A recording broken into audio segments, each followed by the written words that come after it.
ఈరోజు అనగా 15/9/2025 ఈరోజు మార్నింగ్ గౌరవ deputy commissioner prohibition and excise Medak at Sangareddy JR Krishna garu మరియు assistant commissioner prohibition and excise Medak at Sangareddy G Srinivas Reddy garu మరియు డిపిఓ సంగారెడ్డి నవీన్ చంద్ర గారు ఆదేశానుసారం 3 టీంలు అంటే మన enforcement Medak district task force మరియు స్టేషన్ జైరాబాద్ మరియు లోకల్ చెక్ పోస్ట్ టీమ్స్ అన్నీ కలిపి ఈరోజు మార్నింగ్ మన రూట్ బాయ్ చేస్తుంటే గోవా నుంచి వెళ్ళి హైదరాబాద్కు అక్రమంగా చెరస్ సప్లై జరుగుతుండగా పర్సన్ దగ్గర పట్టుకోవడం జరిగింది.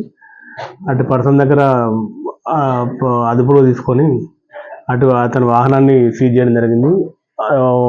అతని పట్టుకున్న చెరస్ వాల్యూ వచ్చేసి అప్రాక్సిమేట్లీ 50,000 వరకు ఉంటుంది. అట్ ద సేమ్ టైం తీసుకొస్తున్న కార్ను కూడా సీజ్ చేయడం జరిగింది.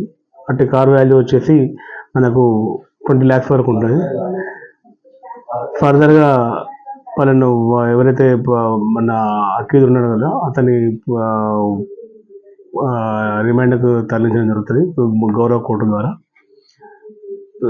ఇది ముఖ్యంగా ఏంటంటే ఇతర రాష్ట్రాల నుంచి మన దగ్గరికి ఎక్కడైతే వస్తున్నాడో మనకు మెయిన్ జైరాబాద్ అనేది మనకు ఎంట్రీ పాయింట్ కాబట్టి పై అధికారుల ఆదేశానుసారం గట్టి నిఘా ఏర్పాటు చేయడం జరిగింది.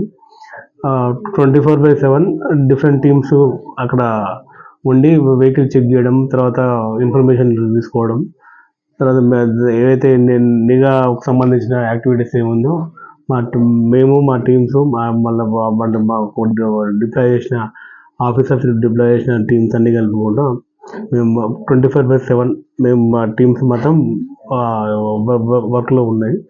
ఫర్దర్గా ఏది వచ్చినా కానీ మేము అంటే ఏదైతే ముందు దాని మీద గట్టి అంటే ఏదైతే మన మాదక ద్రవ్యాలు ఉన్నాయో గోవా నుంచి కావచ్చు, ఇక్కడ మెయిన్ గోవా, నెక్స్ట్ వచ్చేసి మనకు పూణే ఉంటుంది, పూణే బాంబే మెయిన్ రోడ్డు కాబట్టి దీని మీద మాత్రం నిరంతరం వాహన తనిఖీ మరియు నిఘా మాత్రం ఉంటుంది.